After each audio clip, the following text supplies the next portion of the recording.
Hello friends, આજે હું તમારી સાથે શેર કરવાની છું ખાવામાં મજા પડી જાય તેવું ગુવારનું શાક. આ શાક એકદમ ચટાકેદાર બનશે. વિડીયો ગમે તો લાઈક કરવાનું અને સબસ્ક્રાઈબ કરવાનું ભૂલતા નહીં. ગુવારનું ટેસ્ટી એવું શાક બનાવવા માટે આ 50 ગ્રામ ગુવાર લીધો છે. ગુવાર આપણે કૂણો લેવાનો છે અને મેં એને બે ભાગમાં આગળ પાછળનો ભાગ કાપી અને બે ભાગમાં ડિવાઈડ કરી લીધો છે. મોટા મોટા કટકા કરી લીધા છે અને તમારે આખો ગુવાર રાખવો હોય તો આખો ગુવાર પણ રાખી શકો છો. અને હવે આને આપણે ધોઈ અને સાફ કરેલો છે. તો એક કુકરમાં આ ગુવારને લેવાનો છે અને એમાં આપણે થોડુંક નિમક ઉમેરવાનું છે, જેથી કરીને ગુવારમાં નિમકનો ભાગ બેસી જાય. થોડુંક આપણે નિમક ઉમેરશું અને અડધો ગ્લાસ આપણે પાણી ઉમેરશું. ઢાંકણ ઢાંકી અને મીડિયમ ગેસની ફ્લેમ ઉપર આપણે આને 2 વિસલ વગાડવાની છે. હવે શાકનો આપણે ટેસ્ટી બનાવવા, એકદમ ચટાકેદાર બનાવવા માટે આપણે મસાલો બનાવશું. આપણો ગુવાર બફાય છે ત્યાં સુધીમાં આપણે મસાલો બનાવી લેશું. તો અડધી ટીસ્પૂન જેટલું આપણે લાલ મરચું પાવડર, અડધી ટીસ્પૂન આપણે કાશ્મીરી મરચું પાવડર, 1 ટીસ્પૂન ધાણા જીરું પાવડર અને 5 ટીસ્પૂન આપણે હળદર એડ કરશું અને સ્વાદ પ્રમાણે થોડુંક નિમક એડ કરશું. હવે આપણે આમાં 2 ચમચી દહીં એડ કરશું. દહીં બહુ ખાટું લેવાનું નથી, મોડું એવું દહીં લેવાનું છે. 2 ચમચી દહીં અને 2 ચમચી જેટલું આમાં પાણી એડ કરશું અને બધું જ સારી રીતે આપણે મિક્સ કરી દઈશું. હવે આપણે સ્વાદિષ્ટ શાક બનાવી લઈએ. તો એ માટે આપણે પેનમાં 2 ચમચા તેલ મૂકેલું છે. તેલ ગરમ થાય એટલે આપણે મસાલાને એમાં ઉમેરવાનો છે.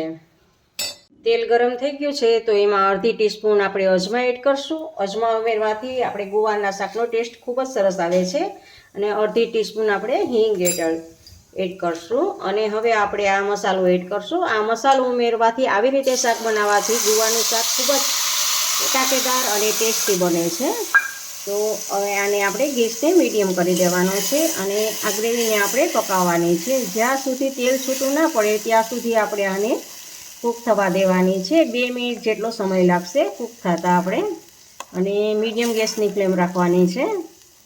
તેલ છૂટું પડે છે તો જો તમે ખાંડ ખાતા હો શાકમાં તો થોડીક આમાં ખાંડ એડ કરવાની છે અને ના ખાતા હો તો સ્કીપ પણ કરી શકો છો. અને હવે આ ટાઈમે આપણે એક મીડિયમ સાઇઝનું બટેટું મેં અગાઉથી બાફી અને કટકા કરેલા હતા, એ બટેટું એમાં એડ કરું છું અને સારી રીતે આપણે એને મિક્સ કરી દઈશું. ગેસને આપણે મીડિયમ રાખશું અને બટેટાને આમાં ચડવા દઈશું. થોડી વાર બાફેલું તો છે જ, પણ થોડીક વાર આપણે મસાલા સાથે કૂક થવા દઈશું. હવે આ ટાઈમે આપણે આ બાફેલા જે ગુવાર છે એ ગુવારને એમાં એડ કરવાનો છે અને સારી રીતે મિક્સ કરી દેવાનું છે. અને જો તમારે રસાવાળું ખાતા હો તો થોડોક રસો રાખવાનો છે, નહીંતર હજી આપણે ગેસ ઉપર રાખવાનું છે, જેથી કરીને રસો બળી જાય થોડોક. છેલ્લે તમારે 1 ચમચી મગફળીનો ભૂકો એડ કરવાનો છે અને સાથે જ લીલા ધાણાને પણ એડ કરી દેવાના છે. અને ગરમ મસાલો જો તમે ખાતા હો તો ગરમ મસાલો પણ આ સમયે તમે એડ કરી શકો છો અને સારી રીતે બધું જ મિક્સ કરી દેવાનું છે. તો આપણું એકદમ સ્વાદિષ્ટ અને ટેસ્ટી એવું જો અલગ જ રીતે બનાવેલું આ ગુવાર બટેટાનું શાક છે. આ શાક તમે ખાશો ને એટલે પછીથી બધાને એમ જ કહેશો કે આવી જ રીતે શાક બનાવવાનું જુઓ. તમે જોતાં જ ખાવાનું મન થઈ જાય અને રોટલી પણ ઓછી પડે એવું સરસ આપણું આ ગુવારનું ટેસ્ટી એવું શાક તૈયાર છે. ફ્રેન્ડ્સ, તમને મારી રેસીપી કેવી લાગી તે કમેન્ટ બોક્સમાં કમેન્ટ કરીને મને જરૂરથી જણાવજો. ઇન્સ્ટાગ્રામમાં મારા પેજને ફોલો કરજો, મેં નીચે લિંક આપેલી છે. અને તમને આ વિડીયો ગમે તો તમારા ફેમિલી મેમ્બર્સ અને ગ્રુપમાં શેર કરજો અને સબસ્ક્રાઈબ કરવાનું ભૂલતા નહીં. આવજો, બાય. ફરી મળીએ નવી રેસીપી સાથે.